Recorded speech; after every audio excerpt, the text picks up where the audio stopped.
ज्ञानतिमिरान्धस्य ज्ञानाञ्जनशलाकया चक्षुरुन्मिलितं येन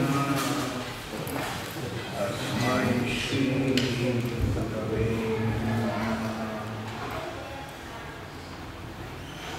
श्रीचैतन्यमनोभीष्टं स्थापितं येन भूतले स्वयं रूप कदा ददाति स्वपदम्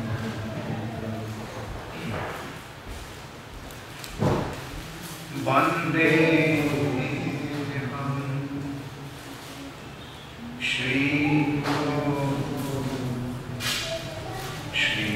श्रीयुतपदकमलं श्रीगुरुन् वैष्णवांश्च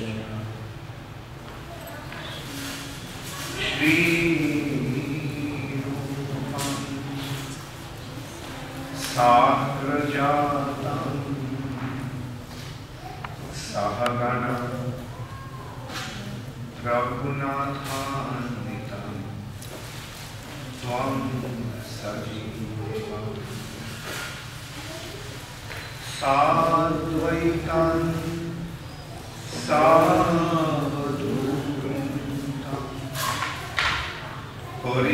परिजनसहितं कृष्ण श्री राधा कृष्ण पदा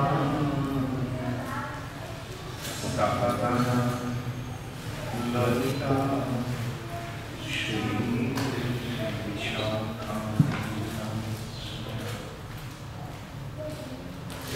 हे कृष्ण करुणा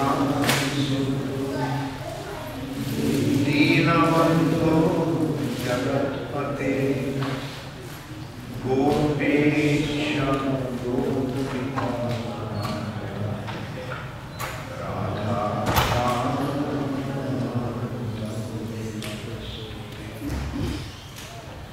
तप्त कांचन गौरांगी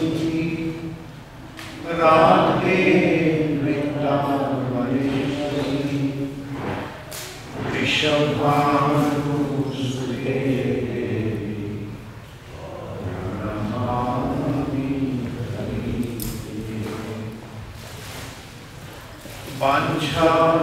वाञ्छाकल्पतरुभ्यश्च कृपासिन्धुभ्येव च पतितानां पावनेभ्यो वैष्णवेभ्यो नमो नमः। श्रीकृष्ण चैतन्य प्रभु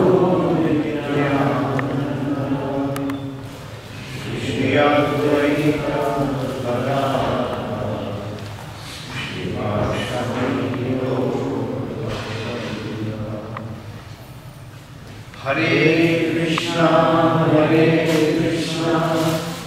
कृष्णा कृष्णा हरे हरे हरे राम हरे Ram Ram Ram Hare Hare.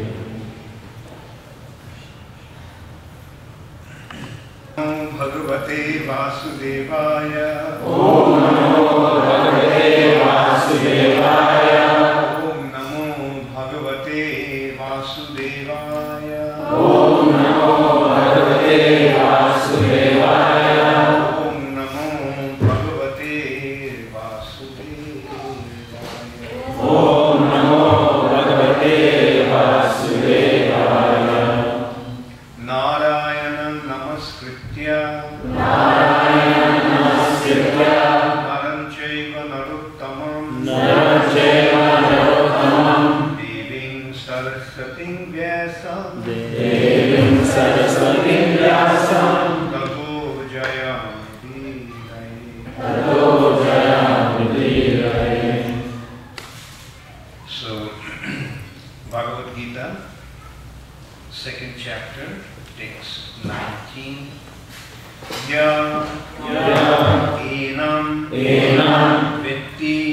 vetti, hantāraṁ, hantāram, yas, cainaṁ, manyate, hatam, ubhau, tau, na, vijānīto, nāyaṁ, hanti, na, hanyate, ya enam vetti hantāraṁ,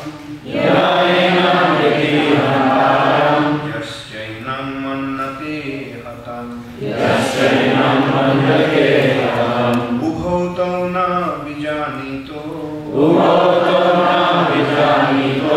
nāyaṁ hanti na hanyate,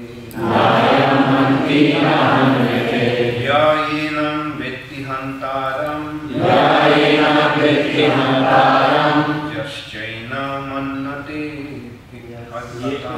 yas cainaṁ manyate hatam, ubhau tau na vijānīto, nāyaṁ hanti na hanyate, ya enam vetti hantāraṁ,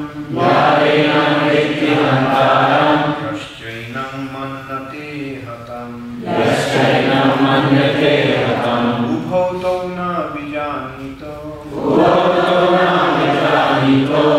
nāyaṁ hanti na hanyate, ya enam vetti hantāraṁ, yas cainaṁ manyate hatam, ubhau tau na vijānīto, nāyaṁ hanti na hanyate,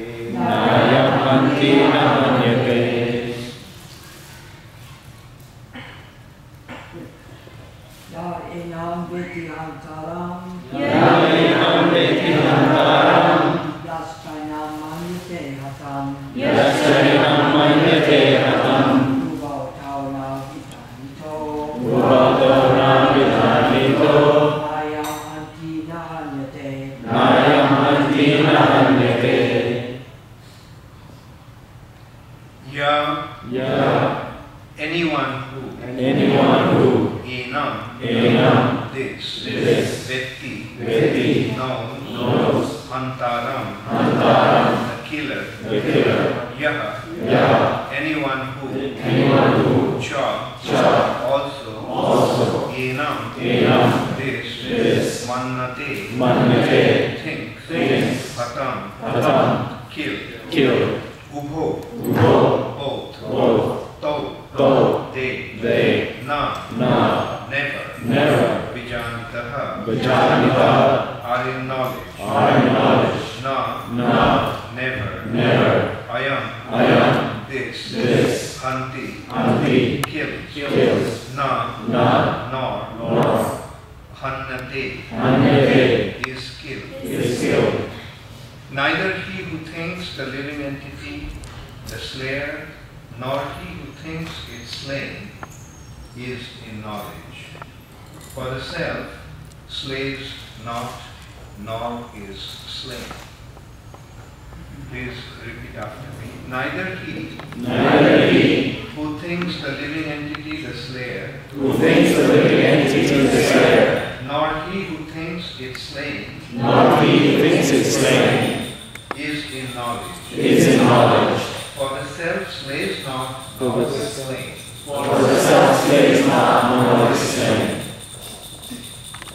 Purport by Srila Prabhupada.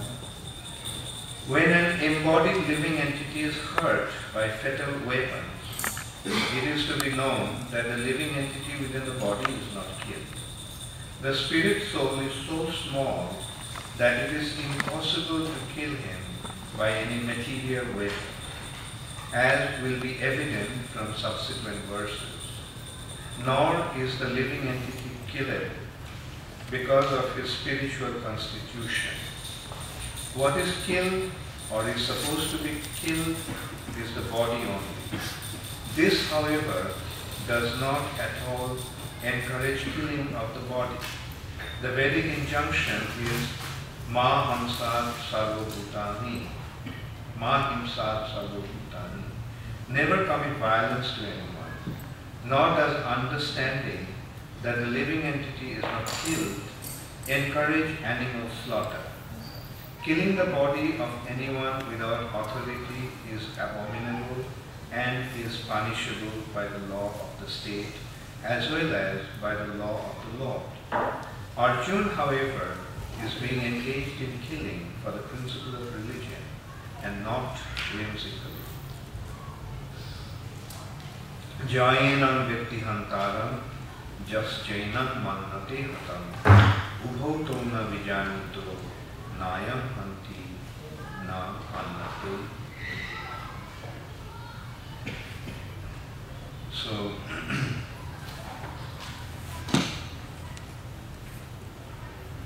Arjuna at the battlefield of Kurukshetra refused to fight the battle. Just when the battle was about to begin, both armies were facing each other in the holy land of Kurukshetra. The conch shell was already blown. That means the war has already begun. And at that point, Arjuna, seeing that in the enemy line, his intimate relatives and friends are standing as his enemy, he became so overwhelmed with compassion and emotion that he told Krishna that he couldn't fight that battle. He saw his grandfather, Krishna. He saw his guru, Dronacharya. He saw his friends and uncles and cousins standing in the enemy line like Ashwatthama, Kripacharya, Shalva. They are all very, very closely related to each other. Arjuna was practically brought up at the lap of Bhishma. And now he is standing against him. And this battle was so terrible that it was, and the battle was so serious that it was a matter of either kill or get killed. A warrior never thinks that he is going to get killed. He thinks that he is going to kill him. So Arjuna's mood at the time, and Arjuna's feeling at the time was that how could I possibly release arrows to kill these individuals who are so close to me? Katham Bhishmam aham santi dronam cha madhusudana ishubhi pratiyotsaami pujarha varishuddha. Katham, how can I, in this sankhe, in this war, ishubhi pratiyotsaami, release my arrows to Bhishma, Dronam cha madhusudana, and Drona as well. Because they are pujarha, they are my worshipable spiritual gurus, spiritual master and grandfather. Pujarha varishuddha, they are my worshipable lords and relatives. And in this way Arjuna was giving many reasons and arguments why this battle, why to fight this battle was not possible.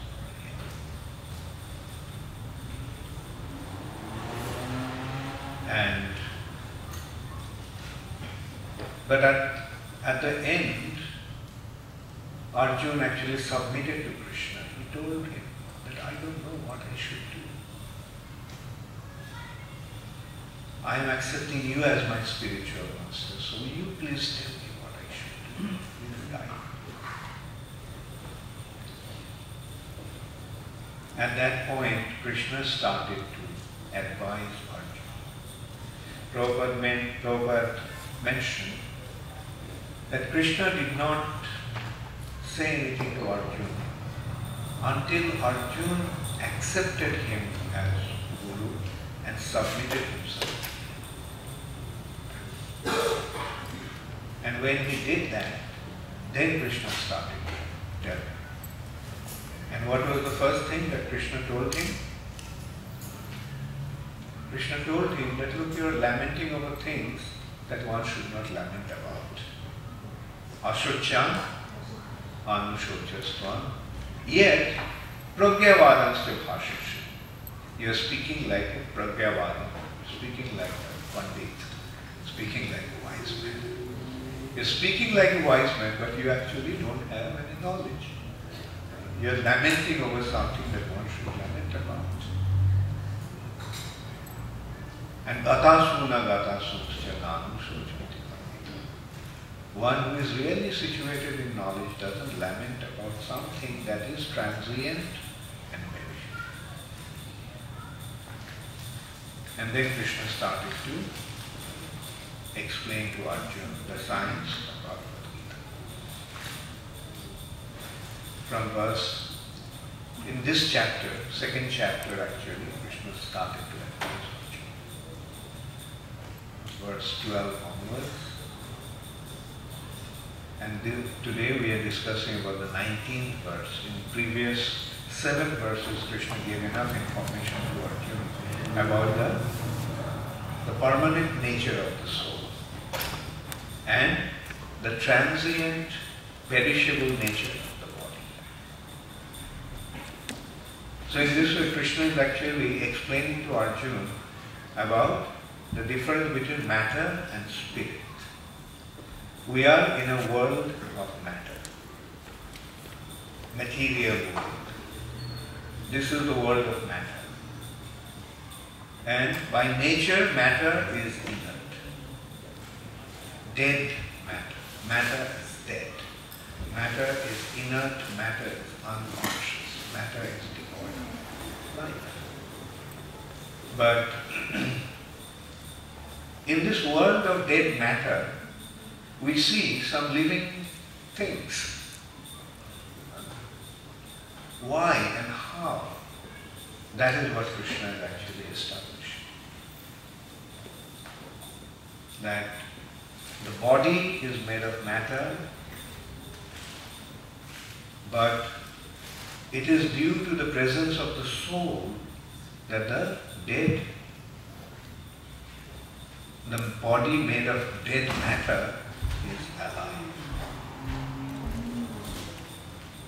Like this is the first thing that Bhagavad Gita is establishing, or this Vedic science is establishing, to understand the difference between matter and spirit. See, this sit where I am sitting, asana, is inert matter. This table is inert. This microphone is inert. The wall is inert. But you and I, we all are living. What causes us to be alive? To understand that, we can consider that when someone dies, although his body may be lying there, but we say he is gone. He is gone. Although his body is lying there, we say he is gone. So who is that he whose departure from the body made the body become dead? To begin with, it is a dead body. Body made of dead matter is a dead body. But it is due to the presence of the soul that the body becomes alive. Meaning body becomes conscious. It is simply, it's a very simple common sense matter, but we fail to recognize this point until we come across scriptures like Bhagawat Gita and teachers like Srila Prabhupada. Many of us, especially those of you who are coming from India, and many of you who are from the West also, must have read Bhagawat Gita before. I read about 7 different Bhagawat Gitas before coming across Prabhupada's Bhagawat Gita as it is. I used to carry a Bhagawat Gita with me. And I used to read Bhagawat Gita, take notes on Bhagawat Gita, and I used to think that I am understanding so much from Bhagawat Gita. But when I came across Srila Prabhupada's Bhagawat Gita, I realized that I didn't understand anything of Bhagavad Gita. In this respect, I recall one incident. One of Prabhupada's first disciples was Brahmananda Prabhu. Those days, Prabhupada used to live at the back of 26 2nd Avenue in a small apartment. So, and in the front, there was the matchless gift. There Prabhupada used to give discourses on Bhagavad Gita in the evening. And so one day, Brahmananda Prabhu, who was a teacher, school teacher, was passing by and he saw this. And he got to know that Swami is here, he is giving discourses on Bhagavad Gita in the evening. So he wanted to meet the Swami. And he went to Srila Prabhupada. He had an appointment, Prabhupada was ready to see him.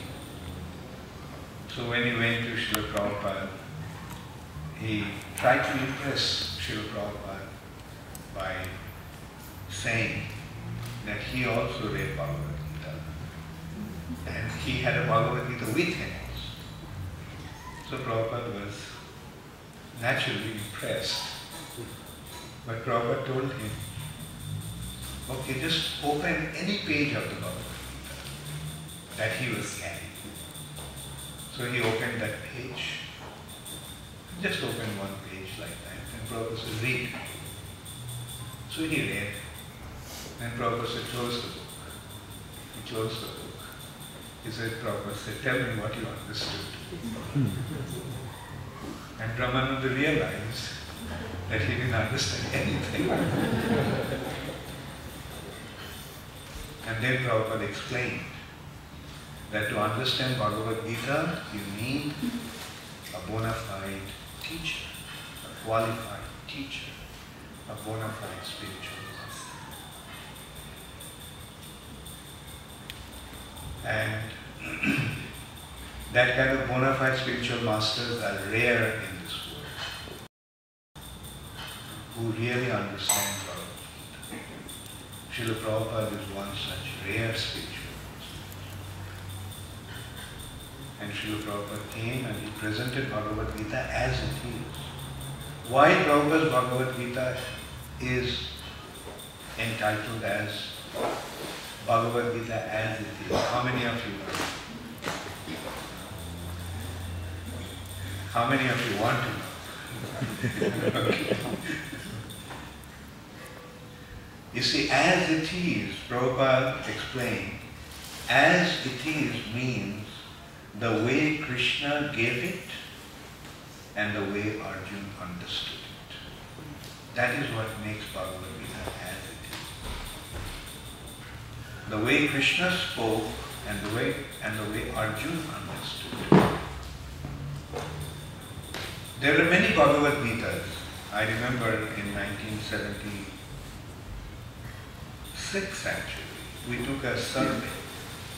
I was new in the movement. Around while introducing me told I joined in 1976, and we were making a survey of Bhagavad Gita, and we found that there were more than 250 English translations of Bhagavad Gita available. And we also noticed that all those 250 Bhagavad Gitas put together did not make a single devotee of Krishna. Whereas Srila Prabhupada's one Bhagavad Gita as it is was making thousands of devotees, Now maybe hundreds of thousands of devotees follow. Not only hundreds of thousands, more than that, millions of devotees follow. That is the potency of Srila Prabhupada's Bhagavad Gita. Most of the Bhagavad Gita, what they did, they took the words of Krishna, but they gave their interpretation. Not the way they understood, not the way Krishna, Arjuna understood. They accepted the way Krishna spoke, but they did not accept the way Arjuna understood. They gave their speculation. Oh, Krishna is this, Krishna is that, Bhagavad Gita means this, and so and so. But Prabhupada's Bhagavad Gita is the authentic Bhagavad Gita, the bona fide Bhagavad Gita, because it is presenting Arjuna's understanding of this wisdom that was spoken by Krishna. Bhagavad Gita was given to Arjuna. It was for him to understand and act accordingly. And we, in order to derive the specific benefit out of Bhagavad Gita, we have to follow that course, the way Arjuna understood. In Bhagavad Gita Mahatmya, in the glorification of Bhagavad Gita, describing the greatness of Bhagavad Gita, it has been mentioned. Sarvā Upanishado Bhūtāni. All the Upanishads have been compared to a cow. Dogdha Gopalanandana. And who milked the cow? Upanishad is a cow, and the milker of that cow is Gopal Krishna. And this cow gave the milk for the sake of the calf, Arjuna. Arjuna is the calf of this cow. And those who are truly intelligent, those who are seriously concerned about their spiritual welfare, they drink this milk of Bhagavad Gita. They drink this nectar of Bhagavad Gita. Sarvā Upanishado Gavo Dogdha Gopalanandanaha Vatsa Partha Sudhir Bhokta Dugdham Gita Pritam. This Dugdham Gita, Gita is the milk which is like Amritam. Nectar. What is the characteristic of nectar? What is the specific quality of nectar? The Sanskrit word for nectar is amrita. Amrita means negation of death. Negation of death. Meaning immortality. You read Bhagavad Gita, you will become immortal. You will achieve immortality. That is the real purpose of Bhagavad Gita. How? As you are reading now, Krishna is pointing out that the body is perishable. Body dies, but the soul is immortal. The next verse, you will see come across that point very clearly. Na jayate mriyate va kadachin. This spirit soul is never born, nor will it ever die. Na jayate means it's never born. Mriyate va kadachin, nor will it ever die. Ajo nitya shashvata ayam purano na hanyate hantāraṁ.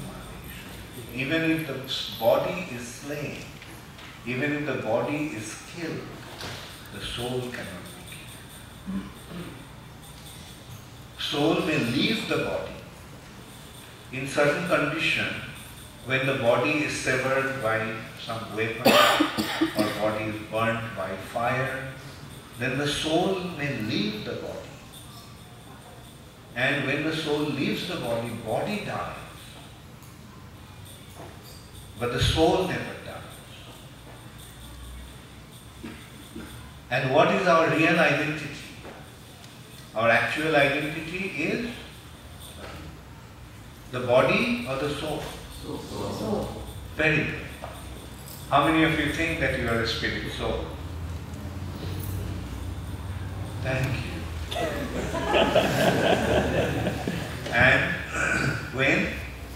And the soul is immortal. How many of you accept that the soul is immortal? Thank you. So, you are a spirit soul and the soul is immortal. Therefore, you are immortal. So you achieved your immortality? See, right in the second chapter of Bhagavad Gita you reach immortality. So, Dugdham Gita Mahat.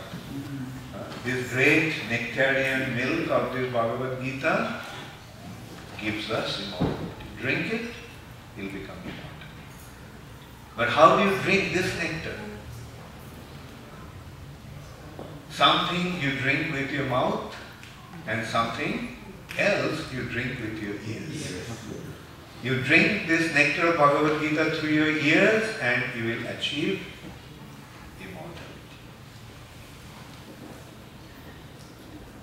So in the second chapter, that's what Krishna is doing at the beginning of second chapter. Krishna is reminding Arjuna, and through Arjuna, Krishna is actually reminding us. This is an important point to also consider through this analogy of the milk of the cow.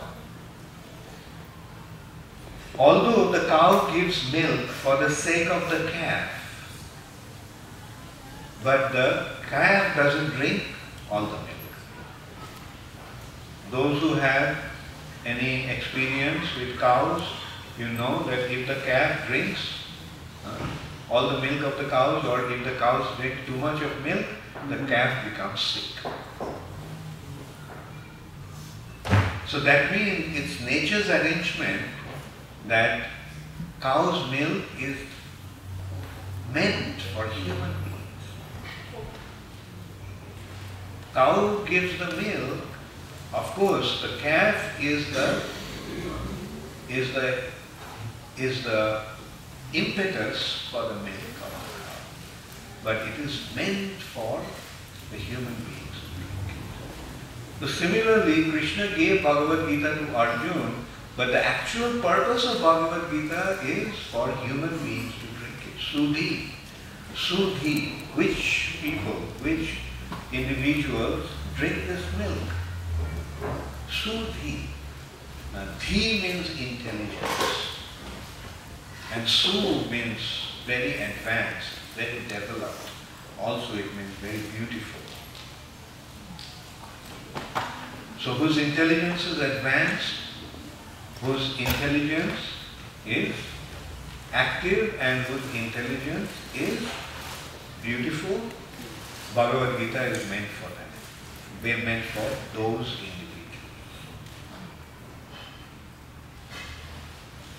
It needs certain degree of intelligence to actually understand and appreciate Bhagavad Gita. And when we begin to appreciate Bhagavad Gita, we see what an inconceivable wealth of wisdom this Bhagavad Gita contains. Everything is there in Bhagavad Gita. At the beginning of Bhagavad Gita, we are getting the understanding of the soul and our identity being spiritual. Before coming across Bhagavad Gita or before coming across Srila Prabhupada's teaching, how many of you considered that you are a spirit soul? Okay. And what was your understanding of spirit soul? Let's go deep into that. And if you think about it very deeply, did you really have a clear understanding of spirit soul? Could you prove it? I thought it was part of the whole divine arrangement. Yeah, but I mean, not clear like from Bhagavad that's Gita. what I mean. No. Yeah. Before coming across Prabhupada's Bhagavad Gita or Prabhupada's teachings, there was no clear understanding of who the soul is. I'll tell you, I mean, I don't know in America, but I came across a very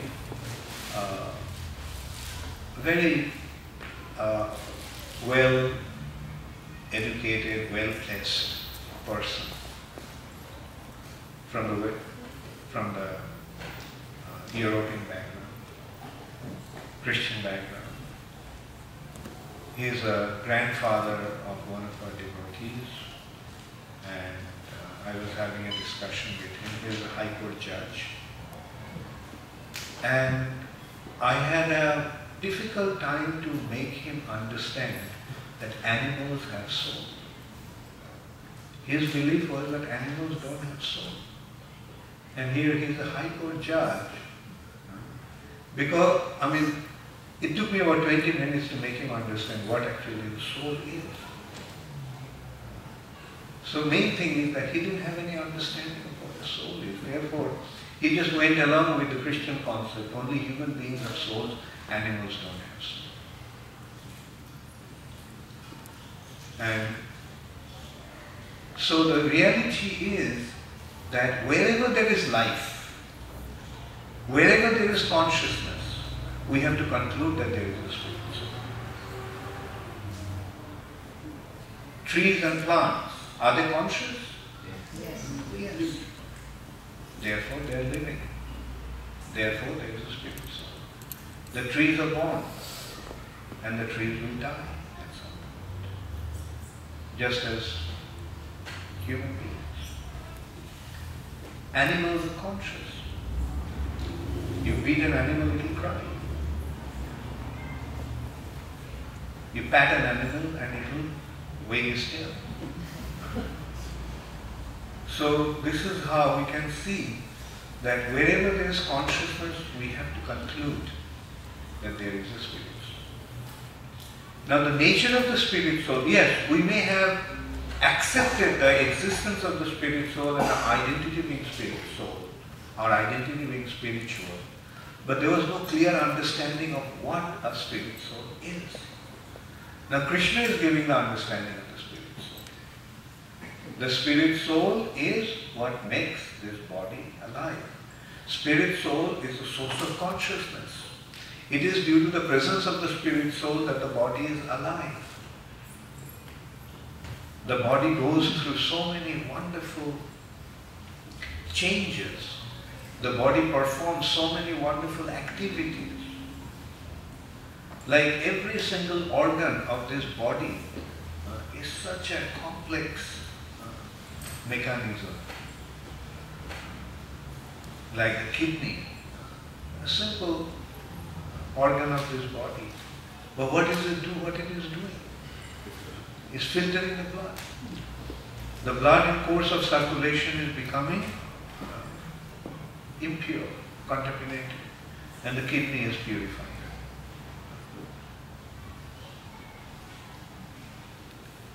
When it goes bad, then you have to go for dialysis. And a huge complex machine. But in the body it's naturally there, without even us knowing about it. So this is the result of the presence of the soul. The soul is in the body and so many wonderful organs are functioning. The kidney, the liver, the lungs, the heart, and on top of that the blood circulation, respiratory system, nervous system, and the brain, like simply due to the presence of the soul. And that is our real identity. We are a spirit soul. That is what we understand when we study the books, scriptures like Bhagawat Gita. Bhagawat Gita gives us a very basic understanding. First consideration is difference between the matter and spirit, the body and soul. And we begin to recognize that our actual identity is spiritual. And that is immortal. The soul is immortal. Soul will change the body. The departure of the soul from one body is called death.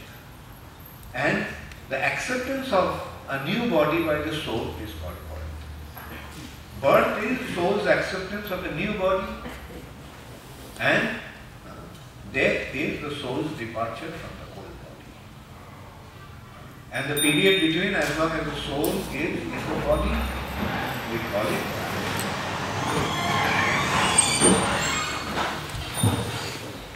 Jai Shri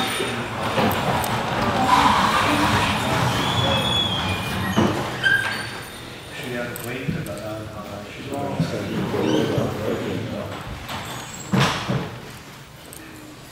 So that is what so wonderfully been explained.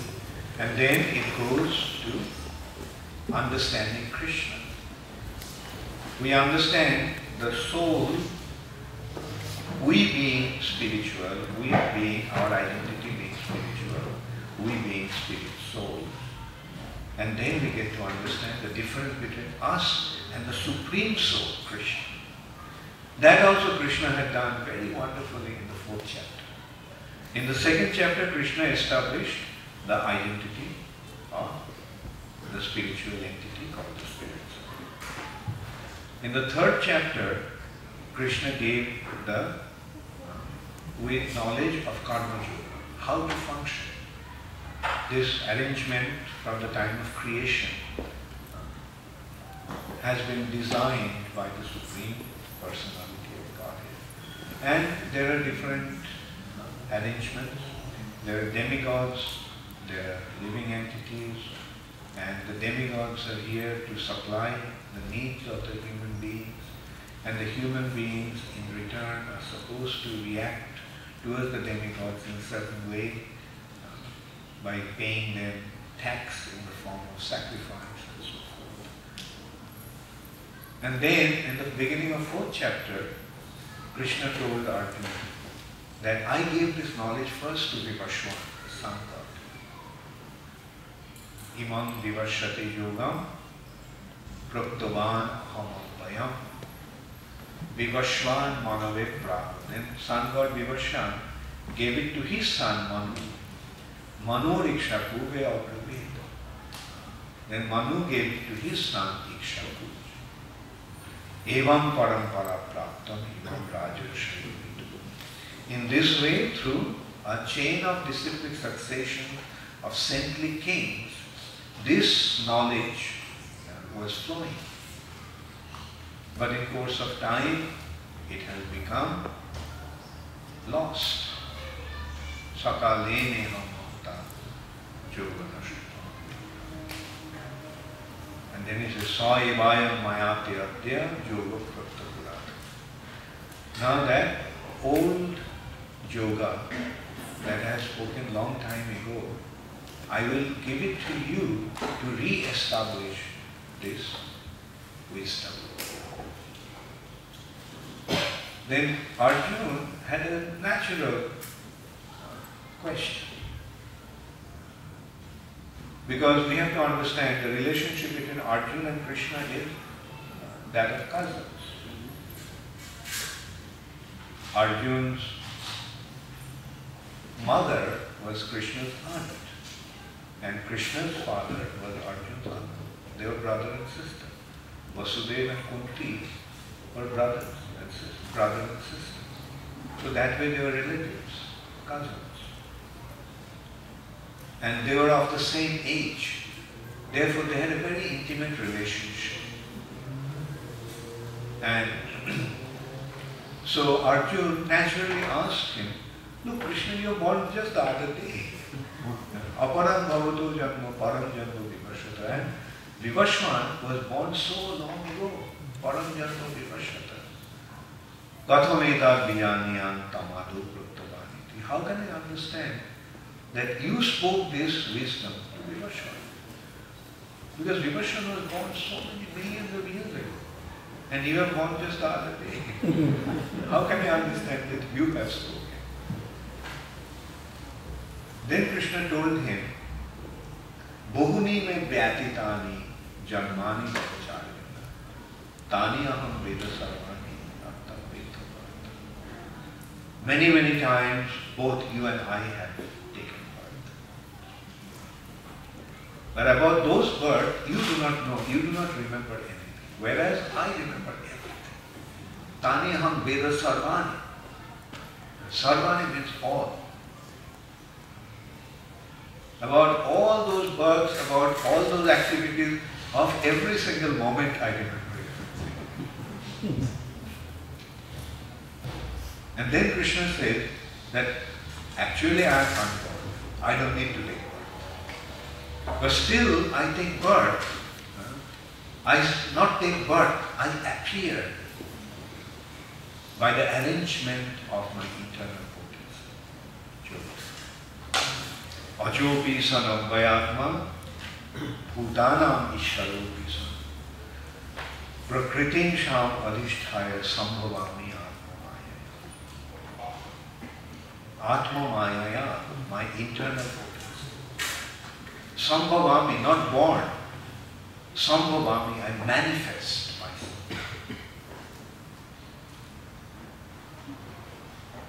And why Krishna comes, that he explained. When there is a decline of religious principles and increase of irreligiosity, to establish the principle of dharma, this principle of religion, Krishna. So in this way, Krishna established the difference between us and him. We shouldn't think that Krishna is one of us. No. Krishna is the origin of all of us. Krishna is the source of all of us. And in this way, in Upanishad, the examples have been given, just like the sun and innumerable rays are coming out of the sun. Now, each ray of the sun qualitatively is one with the sun, but quantitatively they are different. It's a tiny little ray where the sun is an inconceivable source of all rays. So we are tiny, we are minute, but Krishna is absolute. But qualitatively we are same. Krishna is Satchidananda, Krishna is spiritual, we are spiritual. Krishna is Satchidananda, Krishna is eternal, full of knowledge, full of bliss. We are also eternal, full of knowledge, full of bliss. But that qualities of, spiritual qualities of Krishna will be there in us only when you are connected to Krishna. When you re-establish a connection to Krishna, we will become endowed with those qualities. But when you become separated from Krishna, we lose those qualities. An example has been given, like a spark is also fire. Spark is fire, isn't it? But the spark is a tiny fire, tiny speck of fire. When the spark comes out of the fire, then what happens? Yeah, it loses its fiery qualities. It's extinguished. And it falls on the heap of ash, just next to the fire, and it becomes ash, losing its fiery qualities. Our condition is somewhat like that. We are spiritual, but being separated from Krishna, we lost our spiritual qualities and falling into matter, we are now identifying ourselves with matter. We are thinking we are this body. The speck of fire, that was the spark, now it became ash. But it has the ability to be ignited. But for that it has to go back to the fire. Now, similarly, when we re-establish our relationship with Krishna, we regain our spiritual qualities. And Krishna consciousness means to establish our relationship with Krishna again. Now we are identifying ourselves with matter, thinking, and as a result of that, we are thinking that we are our bodies, and we are functioning according to the needs of the body, according to the demands of the body, according to the cravings of the body. But when we re-establish our relationship with Krishna, then we will regain our spiritual qualities. Just as you take that speck of inflammable particle that used to be a spark at one time, back to fire, what happens? Immediately it will be fire. So that is what Krishna consciousness is. And how to re-establish our lost relationship with Krishna? By developing our loving relationship. Love is the criteria, love is the force, love is the factor that unites us with Krishna. And that love is called Bhakti or devotional service. Devotional service. Love, real love is expressed through service, through action. So if we love Krishna, we have to express that love through our action. Because we are active elements. We all are active individuals. We have to act.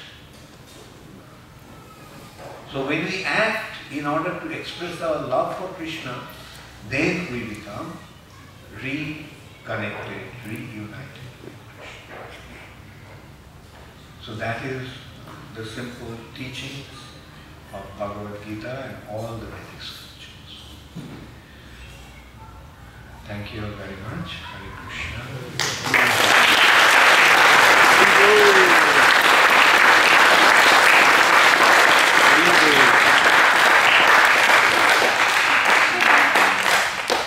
And thank you.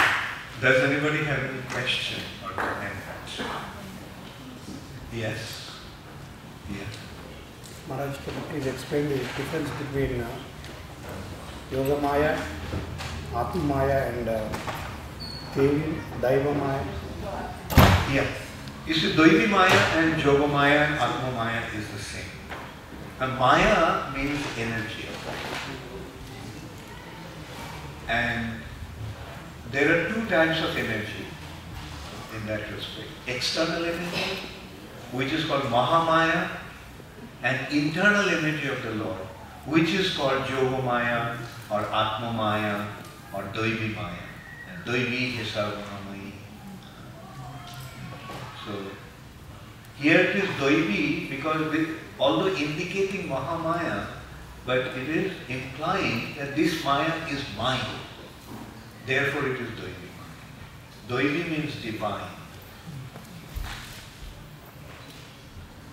But Maya actually means the potency of the Lord. It also means the illusory effect of the Lord's energy. In both the nature, in material and spiritual, the Lord's energy is bewildering us.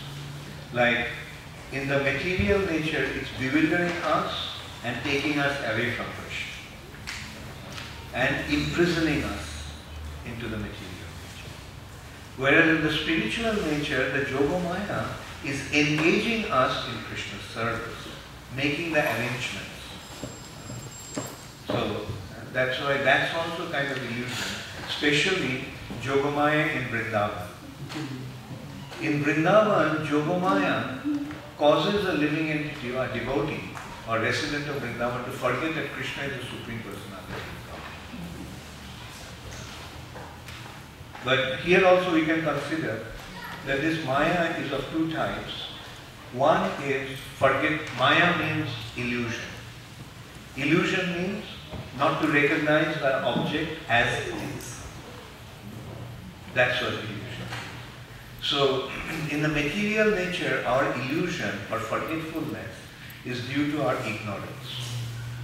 But in the spiritual nature, the forgetfulness of Krishna as the Supreme Personality of Godhead is Yoga Maya, arrangement or the effect of Yoga Maya, which is due to love.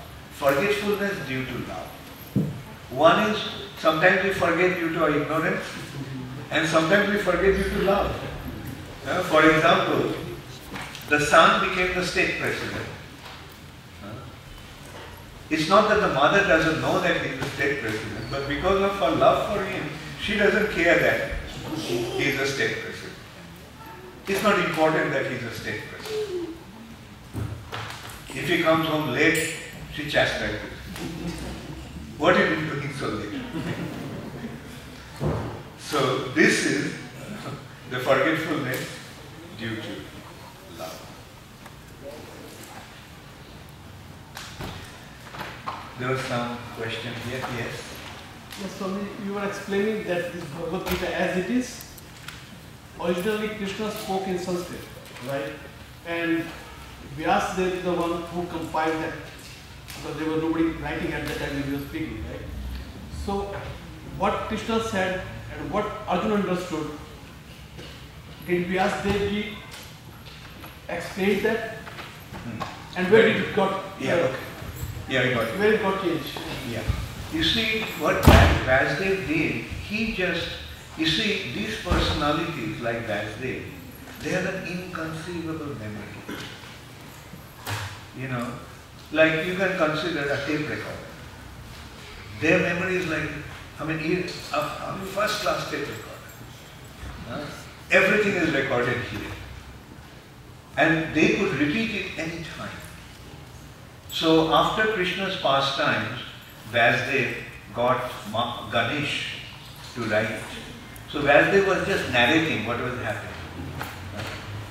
And he wrote.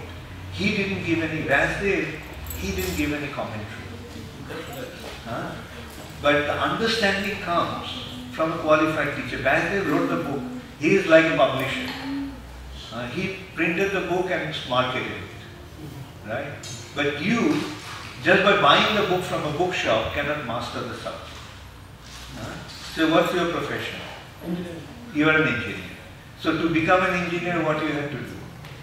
You go to an engineering college, you have to study the books according to the syllabus, and then under the guidance of a qualified teacher. So it is the qualified teacher who simplifies the knowledge from the book. So that is the purpose of, that is the business of a teacher. So here, Prabhupada, as a perfect teacher, he explained the actual meaning of Bhagavad Gita, the way Krishna spoke and the way Arjuna spoke. That's why you see, like, I'll tell you one thing. Now, as I was telling about reading Bhagavad Gita, I was reading Bhagavad Gita, and actually one confusing thing that I used to kind of feel at that time. When I was reading second chapter, I thought second chapter is the Bhagavad Gita. Then I went to third chapter, I said, well, this is it. Then I went to the fourth chapter, yes, this is it. But Srila Prabhupada, when he gave Bhagavad Gita, he gave the last instruction of Krishna in Bhagavad Gita as the first instruction. Recognize that Krishna is the Supreme Personality of Godhead and surrender unto Him. Then only you'll be able to understand it, not otherwise. Now, a qualified teacher, a bona fide teacher like Prabhupada only teaches like that. Because he has the total understanding, that's why he brings the last thing as the first for our clarity. Right? Yes, you have a question? Yeah. I just had a comment, but you just answered it. You had spoken about knowledge and devotion, or that's what I got from reflection, which I thought was really nice because it's so simple. I just never really thought about it that way. So would you say that in order to advance, you need knowledge along with devotion together, or can one of those bring you closer together? Very good point. Very good point. You see, material nature and spiritual nature function in different ways. In material nature, you first know, you first learn, and then you have it. Right? Whereas in the spiritual nature, you just become situated there and it automatically comes to you. Right? For example, like in material nature, you have to perceive and then you have to conceive. Right? You see things, you know about it, and then you retain it kind of in your mind, in your intellect, in your brain. Whereas in spiritual nature, you just practice devotional service, and the knowledge automatically comes to your heart. Are you familiar with that expression, Dibba Gyan Hriday Prakashito? Do you come to Guru Puja in the temple? Prabhupada's Guru Puja? Do you sing that song? Shri Guru Charana Padma. Huh? Do you know the line? No. The Divya Gyan Hriday Prakashita. Divya Gyan, one line from that is Divya Gyan Hriday Prakashita. The transcendental knowledge is revealed in the heart. It's not retained here. It's revealed in the heart. Also, it also has been analyzed in this way, that Bhakti Devi is the mother. Bhakti is the mother. And she has two sons. Those two sons are Jnana and Vairagya. Knowledge and renunciation. So wherever the mother goes, the son will follow. Right? So whenever you practice bhakti, there will be knowledge, transcendental knowledge, and automatic, natural detachment from material. It will automatically happen. Right? Thank you. Hare Krishna. Yes, could you I'm thinking with that, when we teach this to others or read it to them, thinking that it also, before my mother passed away, I read the whole Krishna book to her and a little bit about Bhagavad Gita every day. And so she was saying the end is not the end. It's kind of like in this verse that Yeah. when the body dies, it doesn't die. So she was able to realize that the end wasn't the end. Very good. She was trying to chant it. Yeah, very good. Very good point. That reminds me, recently we were in Pennsylvania in a retreat, and there one devotee presented a sketch, kind of a sketch of a drama, a dramatical sketch. The drama was about a conversation between a twin in the womb of the mother. So the way they portrayed it, one girl was, two of them, two actors were sitting on two chairs, crouched in like as if in the womb. And a girl was standing behind them with a piece of cloth which was covering them. And then she removed the thing partly, this showing them what's going on.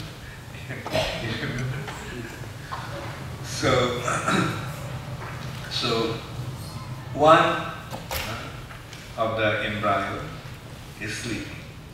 The other one wakes him up. So he wakes up very agitated. So, please let me sleep. I slept only for 20 hours today. And then he goes back to sleep again.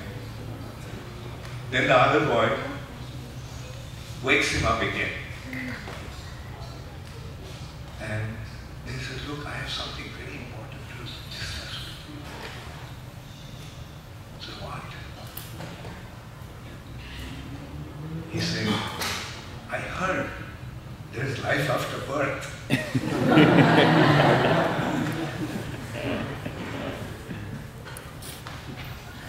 And he says, and in that word, there's light. So the other guy says, how is it possible? How can there be light? And how can there be birth? How can there be life after birth? This is everything. Just don't think beyond this. This is everything. And try to enjoy as much as possible.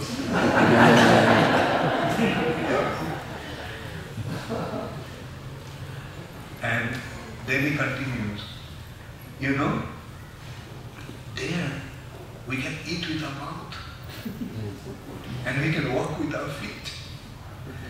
So he just speaks like that, and the other guy, he is completely denying. How is it possible? With this leg we can walk. And is there any way we can take food except the umbilical cord? And so then, in this way, you know, like it just goes on. So, I thought it was brilliant presentation. Like now, when we look at our situation from that context, don't you see that our situation is like that? We are living in a world. Oh, then it goes into another very important thing that is. He says, do you know, we have a mother. He said, how is it possible? Have you ever seen her?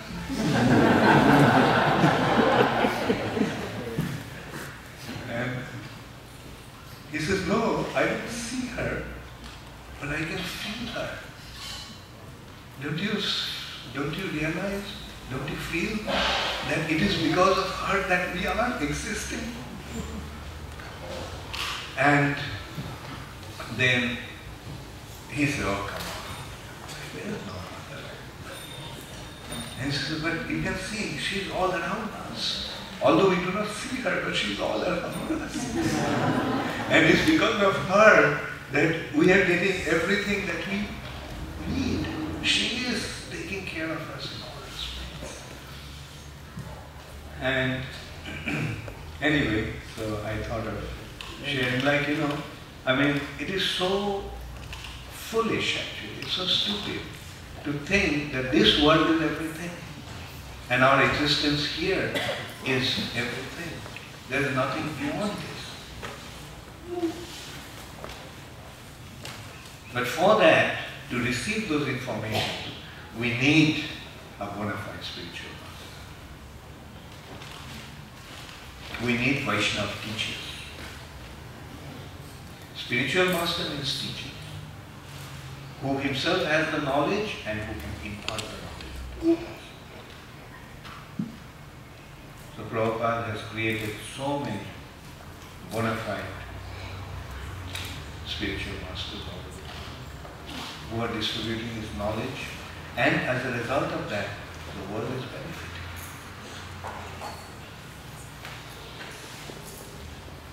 Okay. Thank you very much. All glories to